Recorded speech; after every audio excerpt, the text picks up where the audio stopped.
Bagsak ang turismo natin eh. Bakit? Oo. Yung mga pasilidad natin kulang eh. Ito na lamang transportation. Paano sasabihin na mahirap din sa Pilipinas eh. Oho. Traffic. Ganito yan eh. Grabe, oh. O, tingnan mo ngayon bakit tayo mahirap sa tourism? Kumpara natin, ilan ang dumating na tourist last year dyan sa bansa natin? Ang estimate ko po, siguro mga 5 to 6 5 million. million. Sabi niya, 5 to 6 million, isang taon. 5.2 million. Million. Oo. Oo. Talaga may bolang kristal Meron din. doon.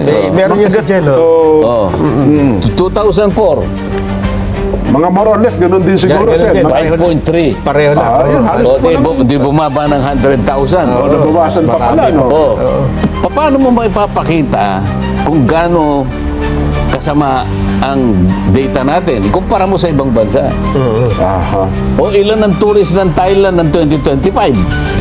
Thailand. Tayo 5.2 million. Nasa ano yan? Oh, bolang kristal. 25 million yan. 28.3 million. Kulang pa pala. Oo.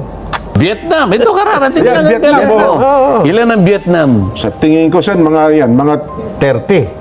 25 million siguro sa taon. Mga 19. Oh. 19. Ah, Malayo pa rin tayo. Malayo pa rin. 19 million. Kumpara mo sa Vietnam, Halos grabe. kalahati lang tayo. Oho. Kaya kung titingnan mo, tuusin mo ngayon, yung bang ating pinupuhunan, yung ini-invest natin Oho. na infrastructure, nasasapat ba, kung tawagin nila dito ay ROTI. Alam mo yung ibig sabihin ng ROTI? ROTI. Ito yung Return on Tourism Impact. Oho. Ibig sabihin yan, kung magkano yung ininvest mo, anong naging katapat na tourist receipt? Oho. Oho. O, tingnan mo ito kinuwenta ko 23 billion ang nailatag nating puhunan. 2024 ito Opo. Ang Oho. gastos. Kasama na yung mga nakarang taon siguro kasi ang paglalatag man siya multi-year Medyo- ito yes po, yes po. So, tingnan na lang natin, mag-umpisa sa 24 billion na reach natin by 2024. Oho. Ang kinita natin, 13.1 billion lang. Ibig sabihin, Ang laki ng gastos. sa bawat dolyar Oho. na inilatag mo bilang puhunan, ang kinita mo 57 centavos. Centavos lang.